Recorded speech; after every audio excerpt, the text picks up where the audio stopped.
Assalamualaikum warahmatullahi wabarakatuh. Waalaikumsalam warahmatullahi wabarakatuh. Alhamdulillah, nahmaduhu wa nasta'inuhu wa nastaghfiruh wa na'udzu billahi min shururi anfusina wa min sayyiati a'malina. May yahdihillahu fala mudilla lahu wa may yudlil fala hadiya lahu. Wa asyhadu an la ilaha illallah wahdahu la syarika lahu wa asyhadu anna Muhammadan 'abduhu wa rasuluh. Sallallahu alaihi wa ala alihi wa sahbihi wa sallama tasliman katsiran. Ya ayyuhalladzina amanu taqullaha haqqa tuqatih wa la tamutunna illa wa antum muslimun. Ya ayyuhan nasu taqu rabbakum alladzi khalaqakum min nafsin wahidah wa khalaqa minha zawjaha wa batha minhuma rijalan katsiran wa nisaa'a. Wattaqullaha alladzi tasaaluna bihi wal arham. Innallaha kana 'alaykum raqiba. Ya ayyuhalladzina amanu taqullaha wa qulu qawlan sadida yuslih lakum a'malakum wa yaghfir lakum dhunubakum. Wa may yuti'illaha wa rasulahu faqad faza fawzan 'azima.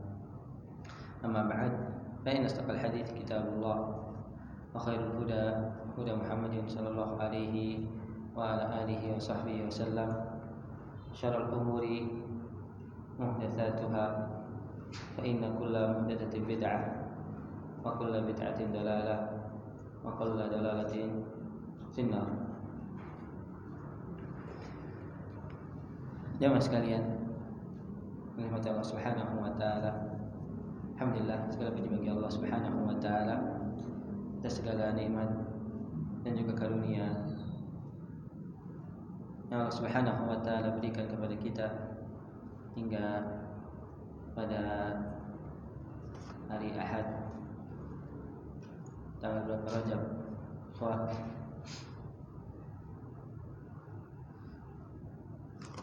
Tanggal 12 ya, 12 Rajab 1443 Hijriah.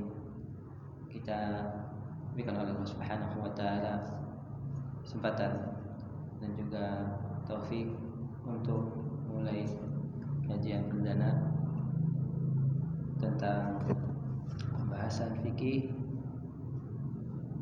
jual beli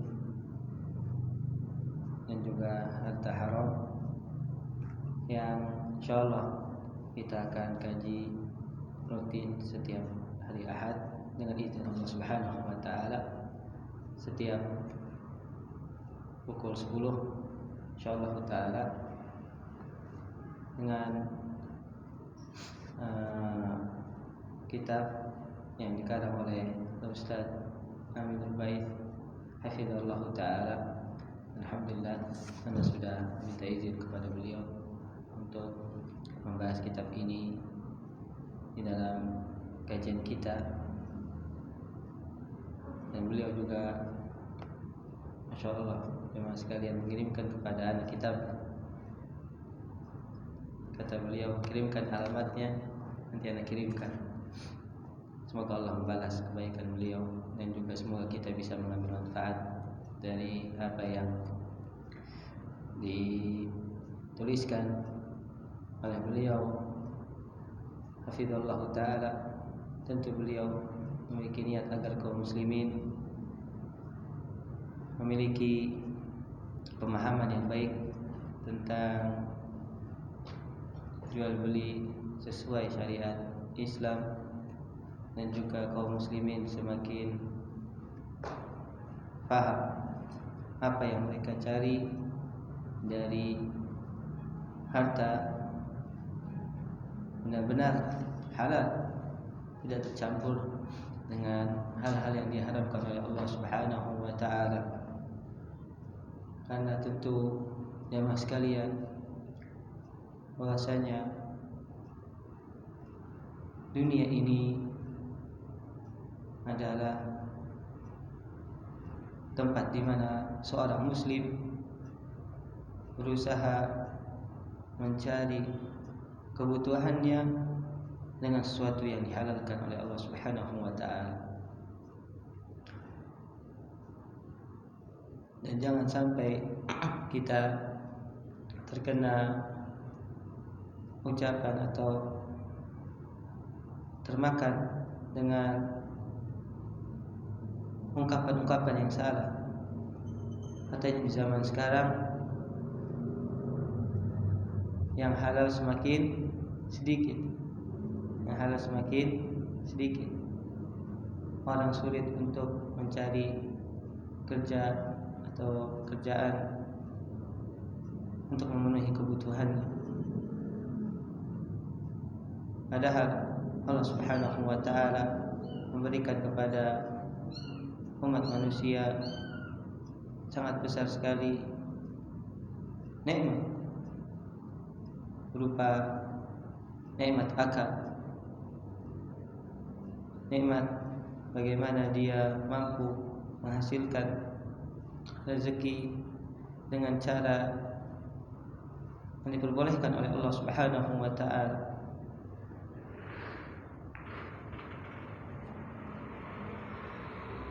Namun karena tergiur dengan dunia, kemudian syaitan menghiasi apa yang dilakukan oleh seseorang untuk meraih dunia dengan sesuatu yang haram, dianggap sebagai sebuah kenikmatan, atau dengan alasan kalau kita tidak melakukannya kita akan mati kelaparan, benar gak ikhwan? Atau mati dalam keadaan miskin. Sebagaimana orang-orang yang tidak mau keluar dari riba, tidak mau keluar dari riba, dia beralasan kalau seandainya saya keluar dari pekerjaan yang bersinggungan dengan riba, dia mengatakan saya mau makan apa, atau saya akan memberikan makan kepada keluarga saya dengan apa. Padahal kaum muslimin, ikhwah sekalian yang dirahmati Allah Subhanahu wa taala, Allah Subhanahu wa taala memberikan banyak sekali jalan, memberikan banyak sekali cara untuk mendapatkan rezeki yang halal. Pernah Anda sampaikan atau pernah Anda buat daurah tentang kaidah dalam memahami fikih muamalah. Allah Subhanahu wa taala pada asalnya menghalalkan setiap transaksi. Makanya para ulama menyebutkan kaidah al-aslu fil muamalah al-ibah. Pada asalnya setiap transaksi, setiap jual beli, setiap tata cara dalam bertransaksi antar manusia pada asalnya halal. Bahkan antar manusia yang berbeda agama. Seorang muslim membeli dari orang kafir atau sebaliknya orang kafir membeli dari seorang muslim, itu dibolehkan oleh Allah Subhanahu wa taala. Atau bekerja sama antara seorang muslim dengan seorang yang kafir, atau dia menjadi pegawai dari seorang yang kafir, atau sebaliknya seorang muslim mempekerjakan orang kafir. Itu semua dibolehkan oleh Allah Subhanahu wa taala. Tapi sekali lagi jemaah sekalian, ketika syaitan dan juga orang-orang yang ingin menjerumuskan manusia ke dalam keburukan, ke dalam kesesatan, tidak akan tinggal diam. Mereka berusaha agar kaum muslimin tidak memasukkan ke dalam diri mereka harta-harta yang halal. Kenapa? Kalau kaum muslimin semuanya melek, ikhwan, maka bisnis mereka hancur. Orang-orang yang menjerumuskan manusia ke dalam keburukan, ke dalam harta yang haram, akan hancur. Karena kaum muslimin sudah mulai menyadari hal tersebut, hingga mereka membuat sebuah cara agar kaum muslimin tetap betah dengan harta yang haram. Di antaranya dibesarkan gajinya, kemudian diberikan bonus-bonus yang sangat banyak, atau diberikan kemudahan-kemudahan, hingga kaum muslimin tertipu dengan apa yang disebarkan oleh orang-orang yang menginginkan kaum muslimin berada dalam keburukan. Kaum muslimin yang rahmat Allah Subhanahu wa taala, apalagi di zaman sekarang.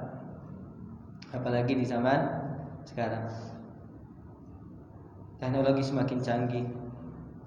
Kemudian sarana-sarana untuk mendapatkan harta dan pundi-pundinya semakin berinovasi. Kalau kita tidak berusaha memahami hal tersebut, yaitu tentang muamalah, maka ditakutkan kita terjerumus ke dalam transaksi yang diharamkan oleh Allah Subhanahu wa taala. Kemudian Allah Subhanahu wa taala memurkai kita. Padahal Nabi sallallahu alaihi wasallam pernah bersabda, "Kullu lahmin nabatat min suhtin fannaru awla bih." Kata Nabi SAW, setiap daging yang tumbuh dari sesuatu yang haram, maka neraka yang lebih pantas untuk membakarnya.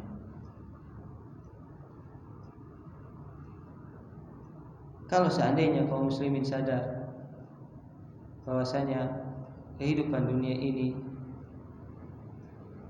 hendaknya menjadi jembatan untuk menuju akhirat, maka dia berusaha menjaga dirinya dan keluarganya dari harta yang haram, dari transaksi yang haram, dari muamalah yang dia lakukan agar dirinya terjaga dari hal-hal yang diharamkan oleh Allah Subhanahu wa taala, hingga nanti di hari kiamat dia bisa mempertanggungjawabkan di hadapan Allah. Dia bisa membuat sebuah catatan-catatan yang membuat dia akhirnya menjauhi dari transaksi-transaksi yang diharamkan oleh Allah Subhanahu wa taala, hingga dia sudah memiliki persiapan ketika bertemu dengan Allah Subhanahu wa taala saat Allah Subhanahu wa taala nanti bertanya, sebagaimana dalam hadis sahih diriwayatkan oleh Imam At-Tirmidzi, Nabi sallallahu alaihi wasallam pernah bersabda, "La tazalu qadama 'abdi yaumal qiyamati hatta yus'al an arba." Fi riwayah hatta yus'al an khams. Tidaklah bergerak atau melangkah satu kaki seorang hamba di hari kiamat kecuali Allah Subhanahu wa taala nanti akan menanyakan kepadanya 4 perkara, dalam riwayat 5 perkara. Yang akan ditanya oleh Allah Subhanahu wa taala 2 kali itu tentang permasalahan harta. Wa an malihi fi min aina iktasab wa fi ma anfaq. Kata Nabi SAW, setiap hamba akan ditanya oleh Allah Subhanahu wa taala an malihi, dari hartanya, atau tentang hartanya, dari mana dia mendapatkannya. Apakah dari jalan yang halal atau dari jalan yang haram. Wa fima anfaq, dan untuk apa dia infakkan, atau untuk apa dia menghabiskan harta yang telah dia dapatkan.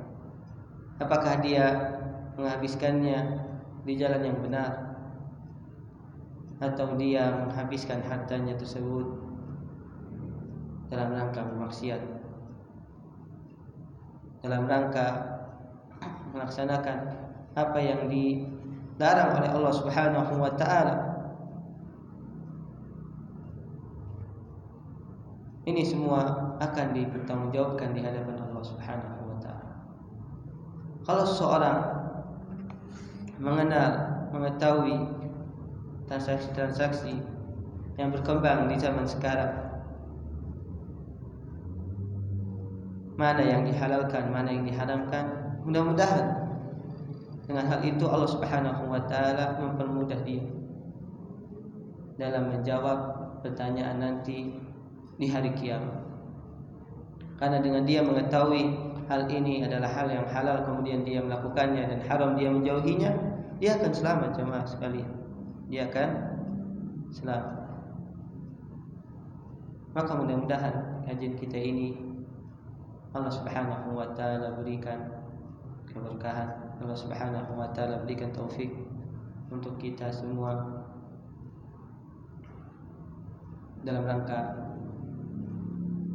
menuntut ilmu, dalam rangka menambah wawasan pengetahuan kita tentang transaksi jual beli, dan semoga Allah Subhanahu wa taala mudahkan kita juga para ikhwah sekalian untuk benar-benar menjauhi transaksi-transaksi yang berkembang di zaman sekarang,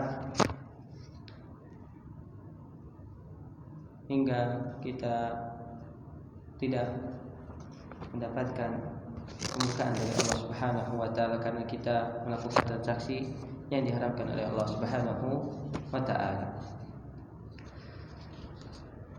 Pada hari ini insyaallah kita tidak akan masuk langsung ke kitabnya karena ini kajian perdana. Namun ada 2 poin yang ingin Anda sampaikan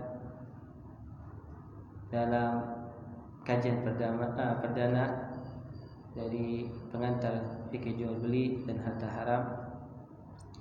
Poin yang pertama, ikhwah sekalian, tentang harta dalam pandangan agama kita. Dalam bahasa Arab, harta itu dari kata malun ya, mim alif lam, mal.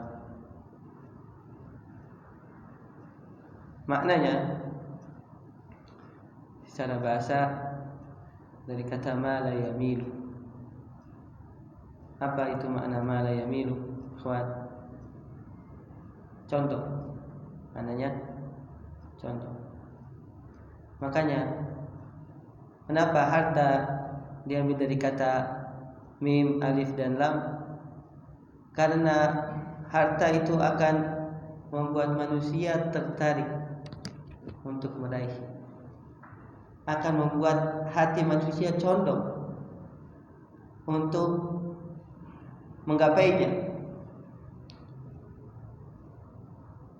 Oleh karena itu harta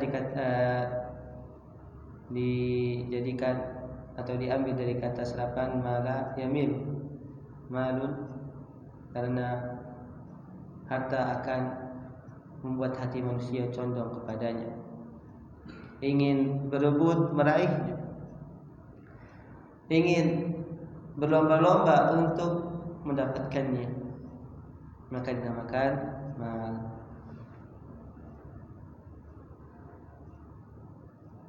Dan perlu diketahui juga kaum sekalian yang dirahmati Allah Subhanahu wa taala, ketika harta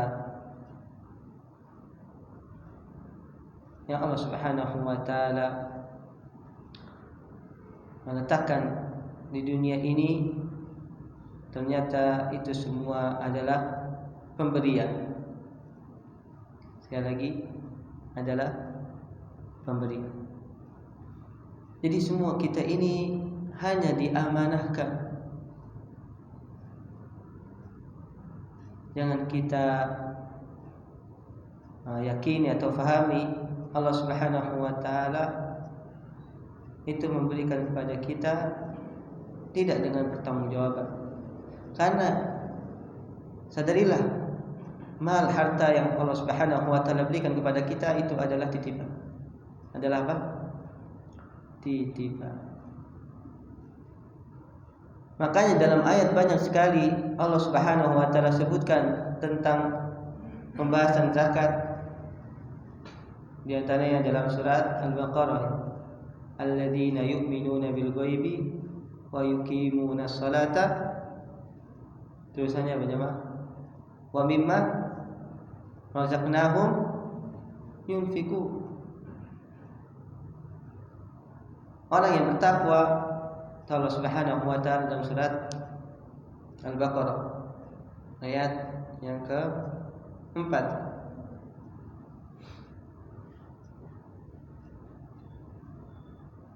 Ayat yang ketiga. Orang yang bertakwa adalah mereka yang beriman kepada hal-hal yang gaib.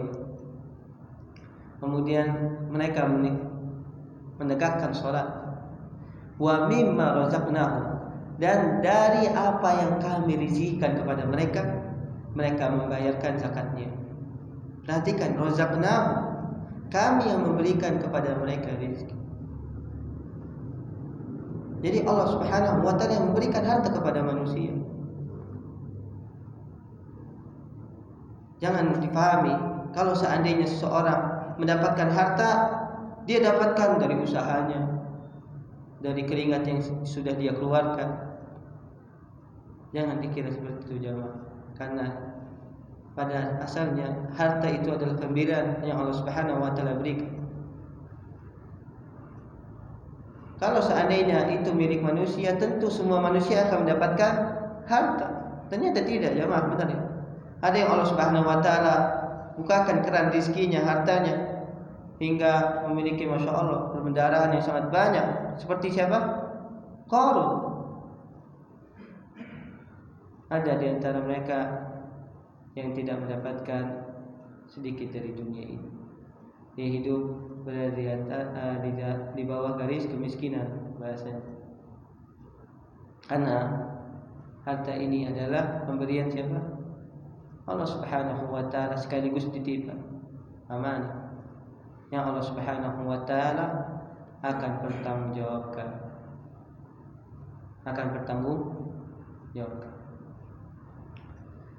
Karena itu, ya mas sekalian, Allah Subhanahu wa taala, ketika kita mengetahui harta ini merupakan tanggung jawab serta titipan dari Allah Subhanahu wa taala, maka hendaknya seseorang menggunakan hartanya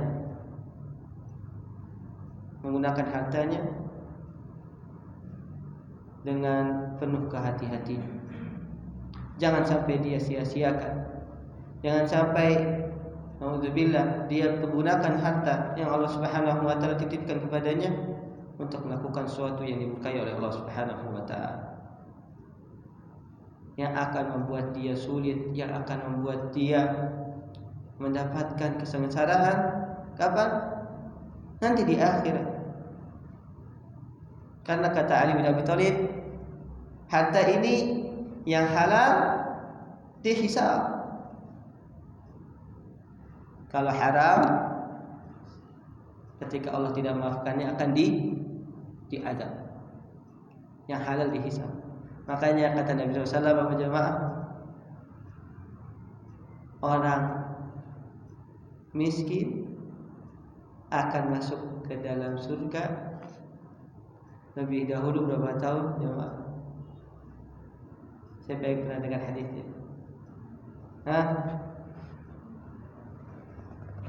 Orang miskin akan masuk ke dalam surga lebih dahulu daripada orang kaya? 500 tahun, ahsan. 500 tahun lebih dahulu dibandingkan orang kaya.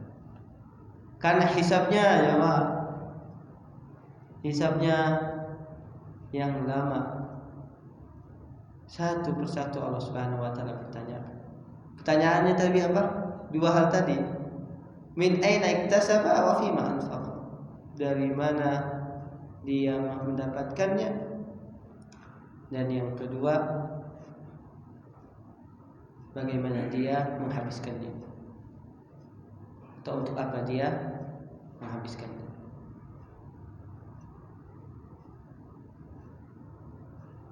Ketika kita mendengar hadis ini, ya, apakah antum tidak jadi ingin menjadi orang kaya, ikhwan? Atau ya insya Allah lah, Anda bisa, kalau dapat harta insya Allah Anda bisa menjawab pertanyaan semuanya. Kalau seandainya antum yakin, silahkan, ya, gak apa-apa jadi orang kaya. Bukankah berapa para sahabat Rasulullah SAW adalah orang kaya? Utsman bin Affan radhiyallahu taala anhu, Abdurrahman bin Auf adalah orang yang kaya. Abu Bakar radhiyallahu taala anhu adalah orang yang kaya. Itu juga Umar radhiyallahu taala anhum ajma'in. Mereka adalah orang kaya. Tetapi kekayaannya mengantarkan mereka untuk mendapatkan ridhaan dari Allah Subhanahu wa taala. Silakan seorang menjadi orang kaya, tidak ada larangan.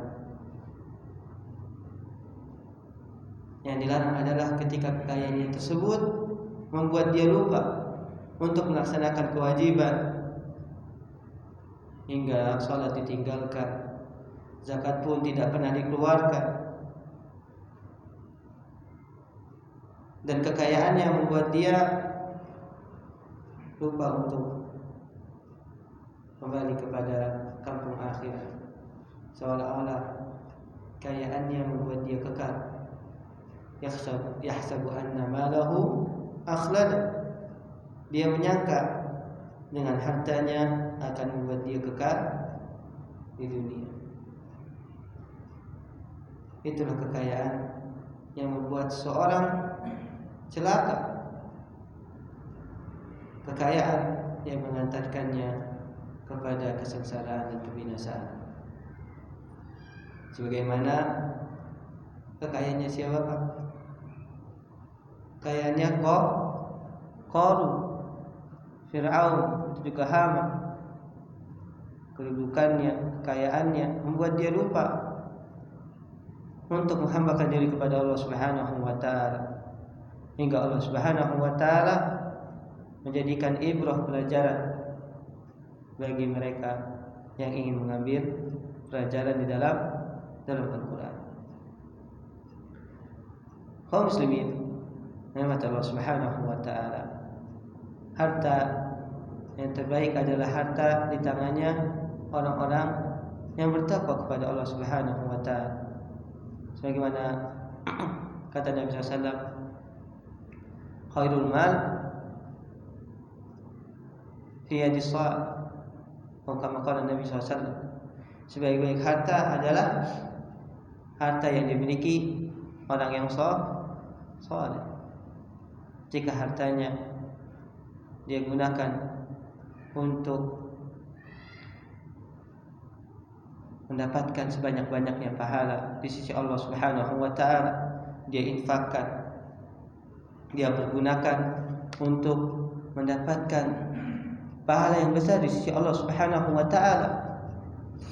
Sebagaimana hadis yang sudah kita pelajari ya dalam kitab Arba'in, Zahaba ahlud duthuri bil ujur yusalluna kama nusalli.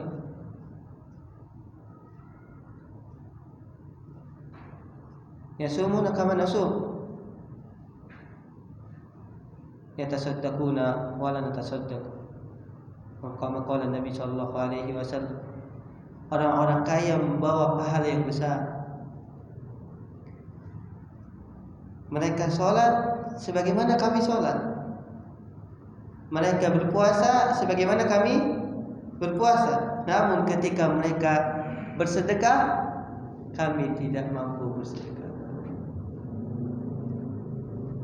Bersedekah orang-orang kaya, sedangkan kami orang-orang yang tidak memilikinya, kami tidak bersedekah.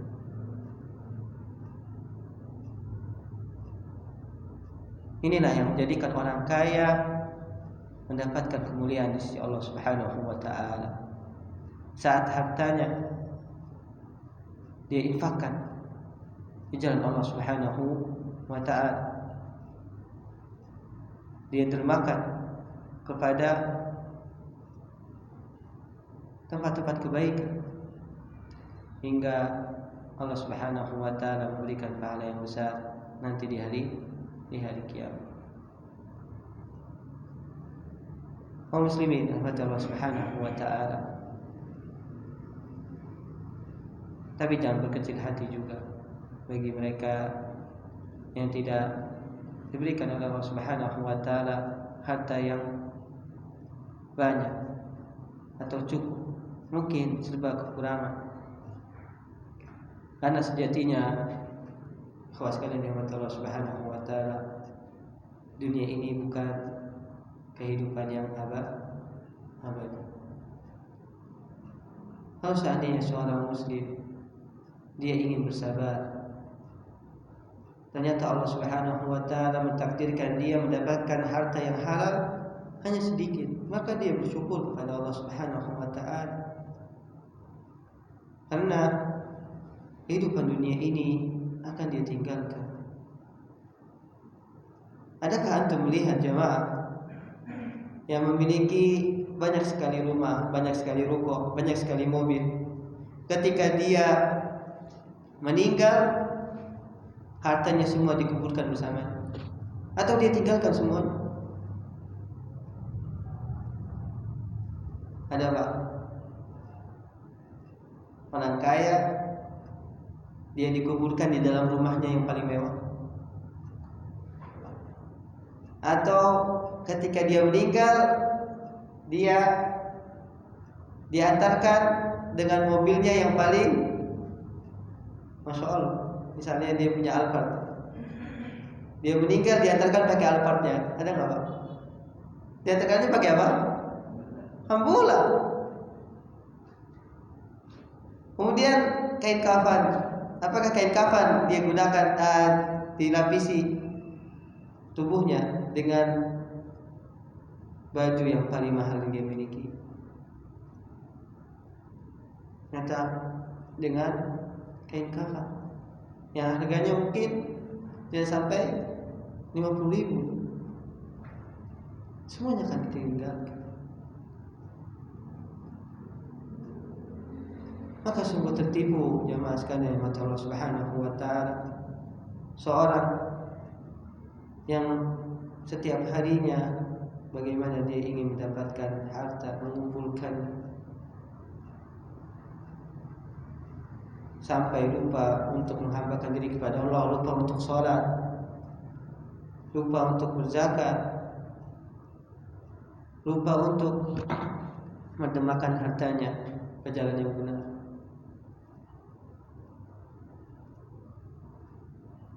Nauzubillahi min dzalik, ketika nanti di hari kiamat justru hartanya yang akan menyengsarakannya. Bisa jadi Allah Subhanahu wa taala membuat seorang muslim tidak kaya, tidak memiliki apa yang dia inginkan. Allah ingin menghindarkan dia dari ketamakan. Allah ingin menghindarkan dia dari kesengsaraan. Berapa banyak jemaah orang yang diazab dengan hartanya, benar enggak? Kalau sudah memiliki harta bingung untuk menyimpannya di mana, atau bingung agar tidak habis hartanya, dia investasikan, atau dia tabung, dia taruh ke sana ke sini dengan niat agar hartanya tidak habis. Banyak selalu ingat ya apa yang dikatakan oleh Syekh Shalih Hudair hafizallahu taala. Kata beliau hafizallahu taala, ya Abdullah, habid dunya fi yadayk wa mithluha qad tumba ilayk fama yabun minha ba'da al-mauti ladayk. Kata beliau, wahai hamba-hamba Allah, taruhlah, atau jika dunia Allah Subhanahu wa taala berikan kepadamu, dan yang semisalnya Allah berikan lagi, jadi 2 kali lipat. Fama yabqa indal mauti ladai, apa yang tersisa ketika kematian datang kepada kalian atau kepada engkau. Di bawah dua dunianya, di bawah nggak ada yang di bawah. Kalau sudah datang kematian, sudah tinggalkan semuanya. dari dunia. Maka jangan berkecil hati, saudara sekalian. Dan ini juga sebagai hiburan bagi mereka yang mengatakan sulit sekarang mencari yang halal.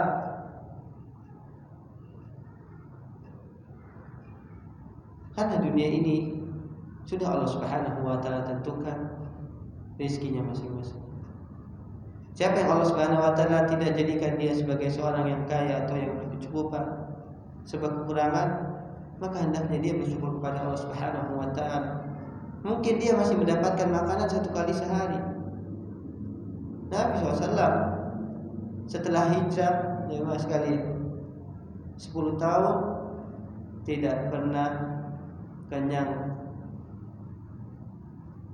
2 hari betul-betul. Bahkan Aisyah radhiyallahu taala anha, Nabi SAW tidak pernah kenyang dari tamar yang roti. Kalau anak lupa istilahnya dalam bahasa Arab. Kurma yang buruk aja itu Nabi SAW tidak pernah kenyang. Apalagi kurma yang enak, apalagi gandum, apalagi kalau kita nasi.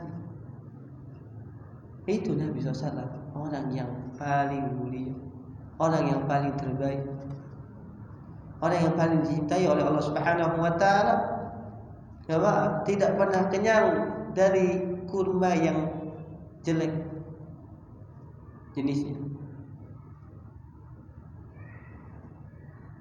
Maka jangan bersedih ketika Allah Subhanahu wa taala tidak memberikan kepada kita dunia. Karena sejatinya kita hidup di dunia ini hanya sementara, hanya numpang. Setelah itu kita akan meninggalkan dunia ini. Setelah itu kita akan meninggalkan apa saja yang kita raih dari dunia ini. Kalau seandainya kita bertakwa kepada Allah, kita bersabar, Allah Subhanahu wa taala akan memberikan yang lebih. Kapan nanti? Di hari kiamat. Dan sudah pernah disampaikan di majelis bahwasanya orang yang paling miskin di surga apa? Orang yang paling miskin di surga bukan 2 kali lipat dari dunia, 10 kali lipat. Dia udah lama di neraka ya. Paling terakhir masuk surga itu paling terakhir dapatnya 10 kali lipat. Bayang. Dari dunia dan seisi. Apalagi mereka yang sudah terlebih dahulu masuk surga, apalagi mereka yang sudah masuk surga tanpa dihisab, tanpa diadab. Apa yang mereka dapatkan dari Allah Subhanahu wa taala? Karunia yang sangat besar, karunia yang sangat luas, yang tidak mungkin sampai kepada nalar kita. Makanya Nabi SAW mengatakan, "A'adallahu li ibadihi al-muttaqin ma la 'ainun ra'at wa la udhunun sami'at wa la khatara 'ala qalbi bashar." Allah akan menyiapkan bagi orang-orang yang bertakwa kenikmatan nanti di surga yang tidak pernah mata itu melihat, tidak pernah telinga mendengar, dan tidak pernah pikiran dan hati memikirkan. Karena indahnya, karena sangat luasnya karunia Allah Subhanahu wa taala bagi orang-orang yang bertakwa di dunia ini. Ya sekalian mati Allah Subhanahu wa taala. Dunia ini tidaklah lebih di sisi Allah Subhanahu wa taala dari satu seekor nyamuk. Dan juga bahkan lebih hina di sisi Allah Subhanahu wa taala dibandingkan bangkai seekor kambing. Jika kaum muslimin memperebutkannya, sungguh jamaah sekalian sesuatu yang sangat tidak berharga, benar kan? Ada di sini yang jual sayap nyamuk, Pak. Dikumpulkan jadi 1 kilo 2 kilo, ada nggak, Pak? Atas 10 kilo nggak ada yang mau beli. Apalagi jualan bangkai, nggak ada yang mau beli. Dikasih gratis juga bingung mau diapain. Itulah dunia di sisi Allah Subhanahu wa ta'ala. Maka kaum muslimin bersedih dengan kehilangan dunia atau terlalu gembira euforia dengan apa yang dia dapatkan dari dunia ini, sungguh jemaah sekalian itu sesuatu yang sangat tidak masuk akal, sesuatu yang sangat disayangkan. Kalau seandainya semua dari kita menganggap kenikmatan, menganggap kesuksesan dengan apa yang dia raih dari dunia, padahal Allah Subhanahu wa ta'ala sudah mengabarkan melalui lisan Rasulullah SAW itu tidak berharga di sisi Allah Subhanahu wa ta'ala. Lau kanatid dunya ta'dilu indallahi janaha ba'udah ma saqa kafirun minhu. Kalau seandainya dunia di sisi Allah Subhanahu wa ta'ala itu lebih dari sayap seekor nyamuk, niscaya Allah tidak akan memberikan satu tegukan pun untuk orang kafir. Ternyata bukan satu tegukan, Allah berikan kepada orang kafir banyak sekali kemewahan dunia, benar gak? Bahkan orang terkaya di dunia masih mencapnya siapa? Orang-orang kafir, yang menunjukkan tidak lebih dari satu sayap seekor nyamuk di sisi Allah Subhanahu wa ta'ala. Kalau kita hidup di dunia ini hanya memperebutkan hal tersebut, sungguh kehidupan yang sangat tertipu jemaah sekalian yang dirahmati Allah Subhanahu wa ta'ala. Kemudian yang kedua, poin yang kedua yang ingin sampaikan tentang fikih muamalah, bahwa fikih muamalah ini merupakan salah satu fikih yang pemahamannya harus kita cermati lebih mendalam. Kenapa? Karena di zaman sekarang jemaah sekalian bentuknya semakin berkembang, yang macam-macamnya tidak akan antum temukan di buku-buku fikih ulama terdahulu. Bentuk-bentuknya ini macam-macamnya tidak akan antum temukan di buku-buku fikih ulama zaman dahulu.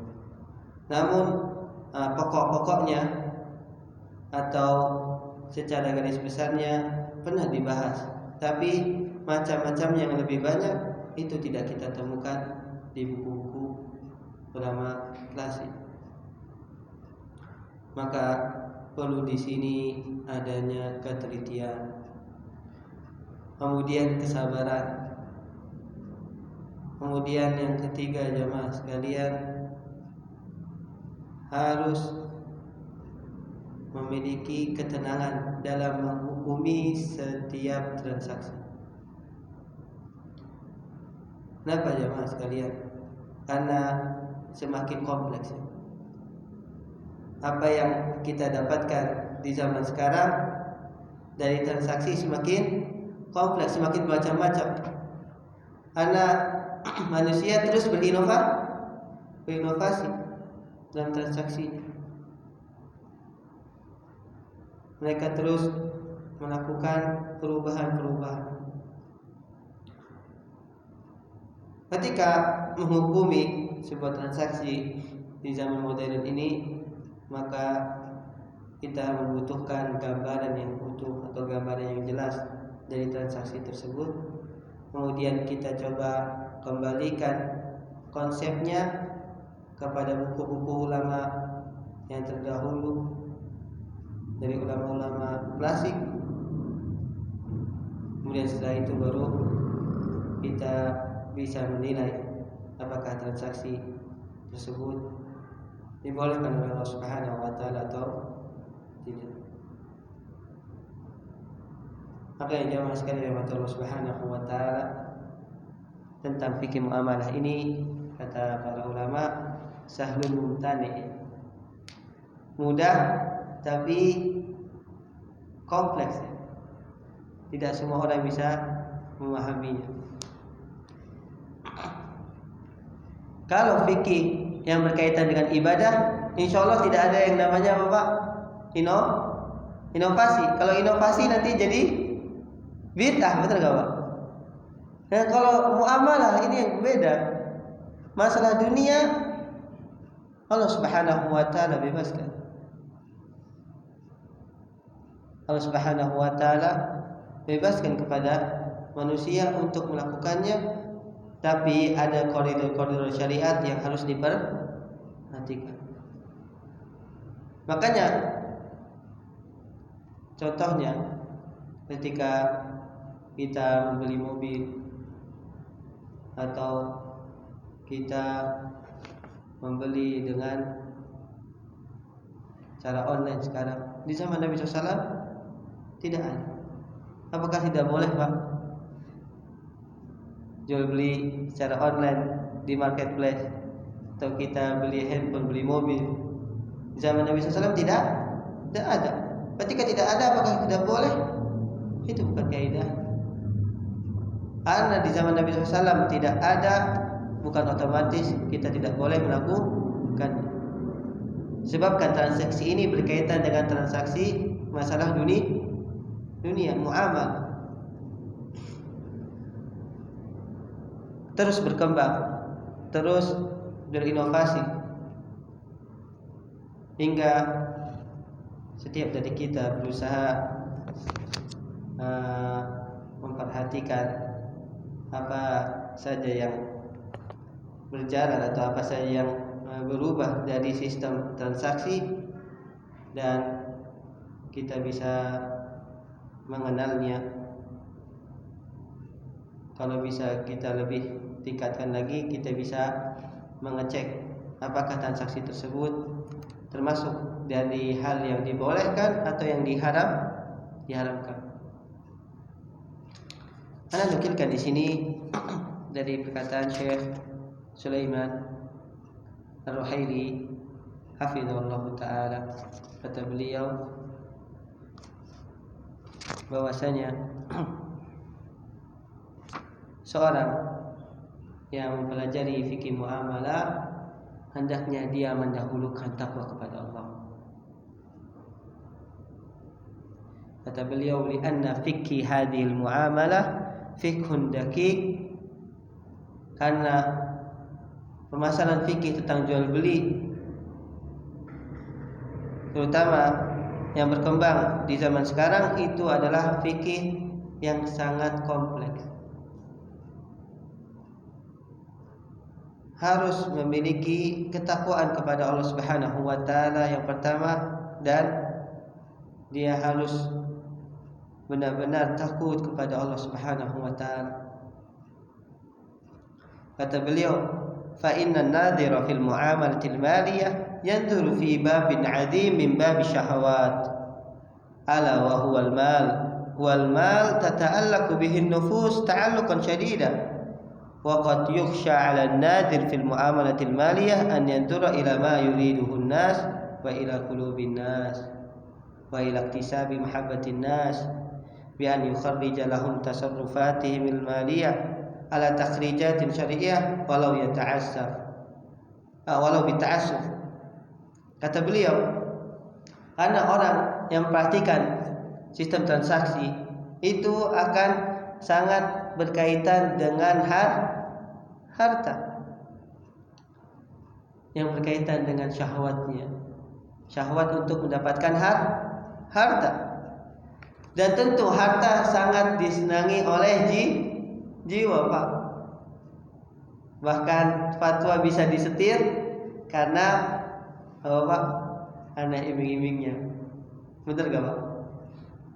Akhirnya sama ustadznya boleh, karena di belakang ternyata ustadznya akan diberikan, masya Allah, hadiah yang besar. Ini yang terjadi oleh Syekh sendiri ya. Kata beliau, wa adribuhuna mithalaini waqa'ali ana.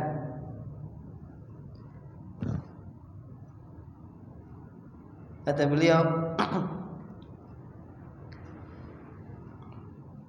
ja'ani ahadu tujjar yas'alu an muamalatin maliyah fadzakara li al-mas'alah fadarastuha bitamamun wa wajadtu fiha asbaban iddah lil qawli bitahrimiha. Fakultu lahu ya akhi hadhihi muamalat haramun liwujub wa dzakartu lahu ma fiha faqala li ya syekh anta tatakallam an 70 milyun riyal hawalai 70 milyun dirham. Fakultu lahu ya akhi innal hukma syar'i yata'allaqu bisababihi wa la farqa baina riyalin wa bi'ati milyun famata wujiba as-sababul muharram kana hadha haraman. Qala lakin ya syekh yumkinu an tabhatha an makhraj fahadi 70 milyun. Fakultu lahu wallah inna ribhaka bihadzal mablagh law kana halalan huwa min ahabbil asya'i li lakinni wallah la arda an akuna sababan fi an yadkhula alayka syai'un qalilun haram. Kata beliau, pernah datang kepadaku seorang pengusaha, kemudian dia bertanya tentang transaksinya, tentang aktivitas perdagangan atau aktivitas transaksi yang dia lakukan. Maka Syekh mempelajari aktivitas tersebut dan kata Syekh, aku mendapati dalam transaksi tersebut sesuatu yang diharamkan oleh Allah Subhanahu wa taala. Aku mempelajarinya dengan seksama, dengan teliti. Ternyata aku dapati itu sesuatu yang diharamkan oleh Allah Subhanahu wa taala. Maka sang penanya ini atau pengusaha ini mengatakan, "Ya Syekh, ini nilainya besar." Kata ininya sekitar 70 juta real. 1 real sekarang berapa? Taruhlah 4.000 ya. Berarti kalau 70 juta berapa? Misal Pak, coba hitung. Berapa miliar? Hah? Sampai kalkulator aja gak bisa gitu. 28 miliar. Ya 28 miliar atau lebih. Ya Syekh, ini harta yang sangat banyak. Coba pelajari lagi Syekh. Ada nggak cara untuk agar halal gitu? Ya Syekh, ya ikhwan, 1 real di dalam pandangan ana sama seperti 1 juta real atau 100 juta real. Tidak ada bedanya nilai atau angka, kata beliau. Kalau 1 real itu haram, sama di pandangan ana dengan 100 juta real haram. Mau sedikit mau banyak, kalau itu sudah haram, haram kata. Semoga Allah Subhanahu wa taala menjaga beliau. Kemudian kata beliau, wallah inna ribhaka hadzal mablagh law kana halalan huwa min ahabbil asya'i li. Demi Allah, sungguhnya keuntunganmu ketika engkau mendapatkannya dan itu halal, itu sangat aku senangi. Salah satu yang membuat aku senang. Akan tetapi demi Allah, aku tidak ridho kalau seandainya ternyata menjadi sebab engkau mendapatkan kemurkaan dari Allah Subhanahu wa taala. Di sini perlunya ketakwaan, kata Syekh. Semoga Allah Subhanahu wa taala menjaga beliau. Al-amr tsani, perkara yang kedua dalam pelajari fikih muamalah, an yakuna aliman bi adillatil muamalatil maliyah minal kitabi wa sunnah wa ma yatafarra'u anhuma wa kaifa tukharrajul masail 'alaiha wa yakunu hadha bi idamatin nadhar fi kutubil fuqaha'i al-mu'tamadah fayukthiru min al-qira'ah fi babil muamalat wa yakunu kadzalika bin nadhari fi kutubil ulama alladzina urifu bi fiqh dalil ka Ibnu Abdul Bar wa Nawawi Ibnu Taimiyah wa Qayyim wa Ibnu Hajar rahimahullahu al-jami'. Kata beliau, yang kedua, hendaknya yang mempelajari fikih muamalah dia mengetahui dalil-dalil dalam transaksi dalam muamalah yang berkaitan dengan harta bersumber dari Al-Quran dan Sunnah, dan juga yang menjadi cabang dari keduanya, dan juga bagaimana dia mampu mengeluarkan atau menggambarkan transaksi tersebut, kemudian dipadukan dengan perkataan para ulama pada zaman dahulu, seperti apa yang pernah dibahas oleh Al-Imam Ibnu Abdul Bar, kemudian Al-Imam Nawawi, Ibnu Taimiyah, Ibnu Qayyim, Ibnu Hajar, semoga Allah merahmati mereka semua, ketika membahas tentang fikih muamalah. Jadi harus disinergikan ya, antara transaksi di zaman sekarang dengan bentuk transaksi di zaman dahulu, atau pembahasan yang hampir sama yang pernah dibahas oleh para ulama zaman dahulu. Dan semuanya tentu jamaah sekalian pasti memiliki hubungan, walaupun hubungan tersebut tidak terlalu signifikan, tapi bentuknya tersebut sudah ada di zaman dahulu. Namun karena perkembangan saja yang membuat berbeda, tapi pada asalnya pokoknya sudah pernah dibahas oleh para ulama zaman dahulu.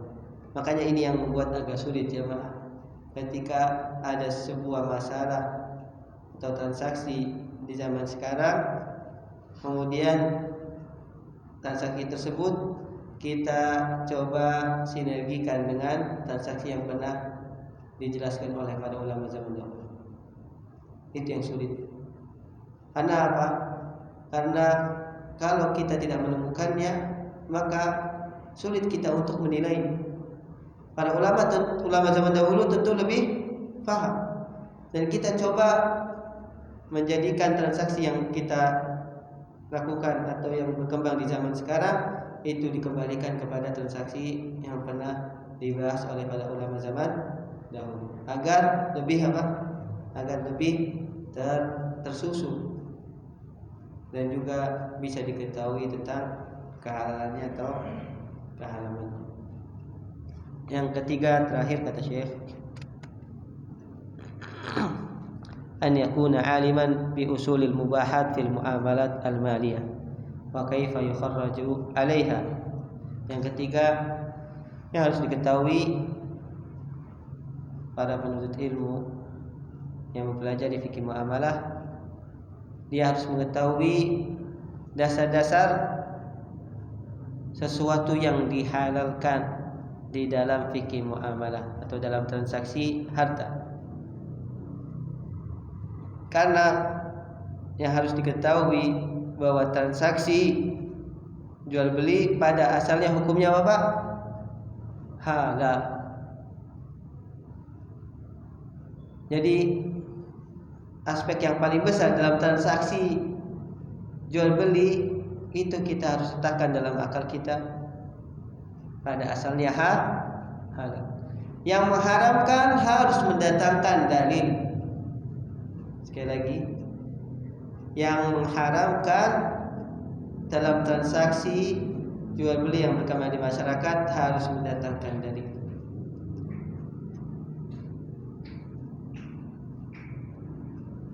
Harus mendatangkan dalil. Karena pada asalnya transaksi terus berinovasi, terus berubah-ubah, selama tidak terkena larangan dari syariat maka diperbolehkan. Contohnya apa, Pak? Yang sekarang sering kita lakukan, jual beli secara online ya. Insyaallah setiap hari pasti kita melakukannya. Atau jual beli saham. Itu belum pernah ada di zaman Nabi SAW, juga di zaman para ulama terdahulu. Tapi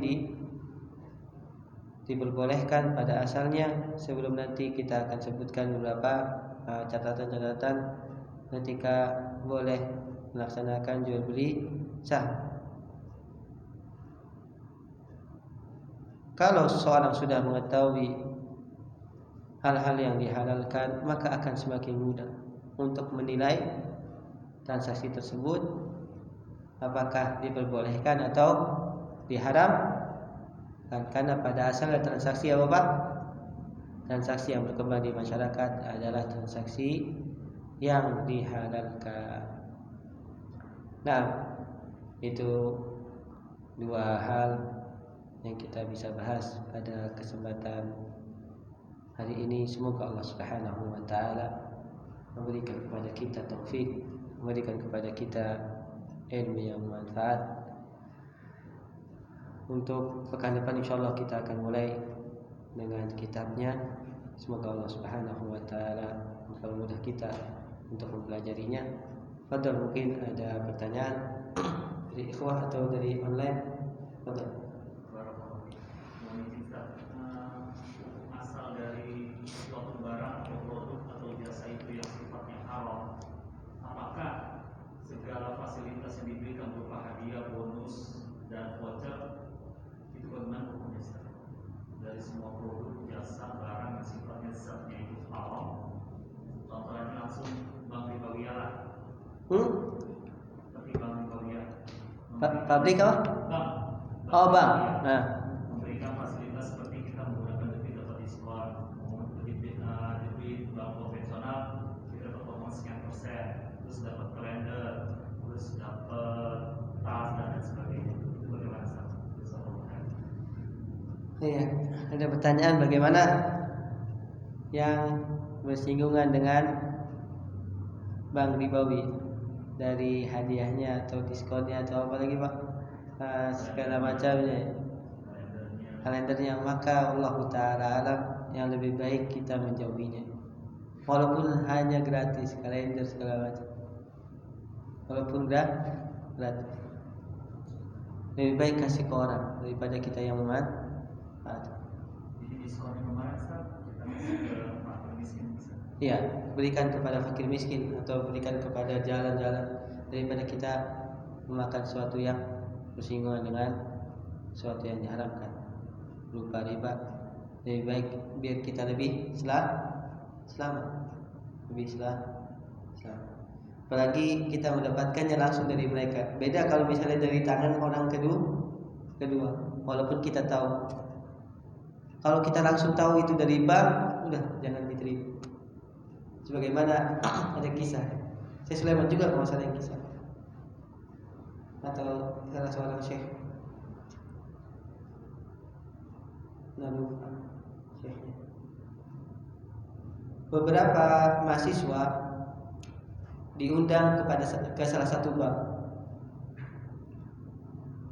untuk mengetahui transaksi atau apa. Mahasiswa dari Jamiatul Imam atau Jamiah Islami, hanya lupa, untuk mengetahui transaksi yang ada di bank tersebut. Dan para mahasiswa tahu bank ini tidak menggunakan transaksi sesuai syariat. Maka semuanya sepakat Pak, semuanya sepakat, gak ada yang mau minum. Jadi disediakan apa saja, makanan, minuman, gak dimakan dan diminum sama sekali. Hingga pegawainya atau apa mudirnya kaget itu. Ini sudah disuguhi apa saja, tidak ada yang mau disentuh. Maka salah seorang syekhnya atau yang membawa mahasiswa ini, mereka semua takut Pak, ini dari hasil riba. Makanya mereka tidak mau menyentuh sama sekali sungguhan yang antum. Kata Syekh, setelah pulang mahasiswa itu semua pegawai pada mulai mikir, soal mereka mikir, iya juga, apakah yang Anda lakukan sekarang itu ridhoi oleh Allah Subhanahu wa taala atau tidak. Padahal mahasiswa enggak mau makan doang Pak, enggak ngomong sama sekali, tapi bisa memberikan pelajaran. Maka Allah Ta'ala lebih baik antum enggak usah manfaat, tidak perlu manfaat. Allah Ta'ala. Kalau misalnya kita punya saudara atau rekan kerja, dia di bank ribawiya, terus dia memberikan hadiah kepada anak-anak, itu boleh nggak kita terima? Karena ini sudah mulai proses, bukan langsung dari pihak bank. Nah, kalau orang kedua beda lagi, karena antum dapatnya hadiah dari orang, sudah. Tapi kita tahu dia kerjanya itu. Nggak apa-apa, ambil. Beda kalau antum langsung dari bank ya. Ini kan orang lain, walaupun dia tahu mungkin dia karyawan, ambil aja. Karena antum dapatkan dari dia hadiah, bukan dari bank yang langsung. Paham? Betul tak betul? Berkenaan dengan asuransi, kan kalau saya di perusahaan itu dapat asuransi dari perusahaan, ada lagi satu lagi BPJS. Nah kalau yang BPJS ini masalahnya ada yang diambil dari hasil bank itu, tapi kalau yang asuransi yang satu kali konvensional itu murni dari perusahaan. Nah itu unik banget. Terus satu lagi sama prosesnya. Asuransi konvensional ini setiap tahun dia memberikan hadiah kepada karyawan. Nah itu benar. Insyaallah pembahasan asuransi akan dibahas di bukunya Ustaz Amin Al-Bais, maka antum selalu Haji Abu Khalid. Insyaallah jawabannya ada di buku yang kita bahas. Jadi pelan-pelan kita akan mempelajarinya satu persatu. Semoga Allah Subhanahu wa taala memberikan kepada kita ilmu yang benar. Yang di online ada yang mau tanya? Akhwan.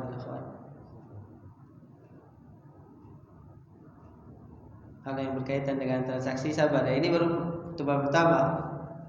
Yang pertanyaan-pertanyaan insyaallah akan terjawab ketika kita mengaji insyaallah. Hah?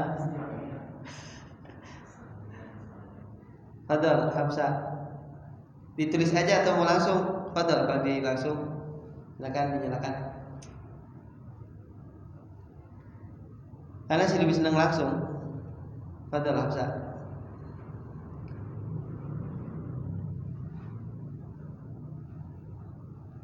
Oh iya.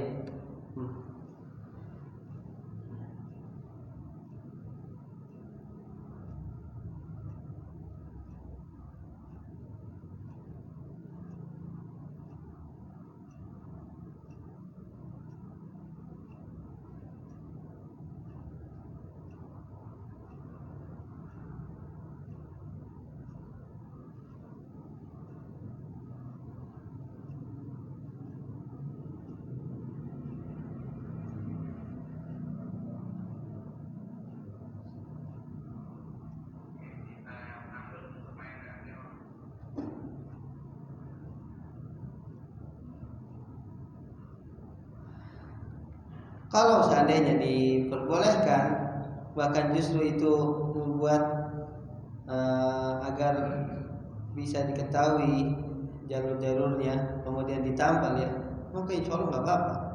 Apalagi diperbolehkan oleh perusahaan tersebut. Kita seolah-olah jadi hacker ya. Kemudian kita mencoba untuk membobol data tersebut. Kalau diperbolehkan oleh perusahaan ya silakan.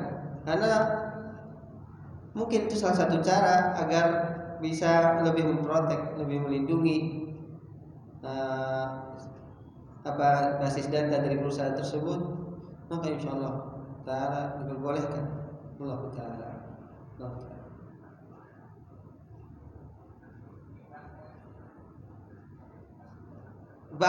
Bank apa dulu? Banknya apa dulu? Kalau banknya bank ribawi maka tidak perlu diambil. Kalau bank ribawi tidak perlu diambil. Kasih project orang lain aja daripada kita yang mengambil sesuatu yang kenapa? Karena kita membantu mereka untuk lebih terlindungi, membantu mereka untuk menjalankan transaksi ribawinya. Kalau kerjanya antum halal, tapi ketika antum membantunya, maka Allah Ta'ala lebih baik tinggalkan cari project yang lain. Insyaallah ada yang lebih baik dan lebih berkah dalam mendapatkannya. Allah Ta'ala. Tapi kita cukupkan semua sekalian, pada asalnya kita hendaknya sejam saja ya, kalau lama-lama kasihan antum hari Ahad, kemudian belum pada ngantuk lagi. Subhanallah wa bihamdika asyhadu an la ilaha illa anta astaghfiruka wa atubu ilaik. Semoga pekan depan kita bisa melanjutkan kajian kita. kita. Subhanallahi wa bihamdika, asyhadu an la ilaha illa anta, astaghfiruka wa atubu ilaik. Assalamualaikum warahmatullahi wabarakatuh. Waalaikumsalam.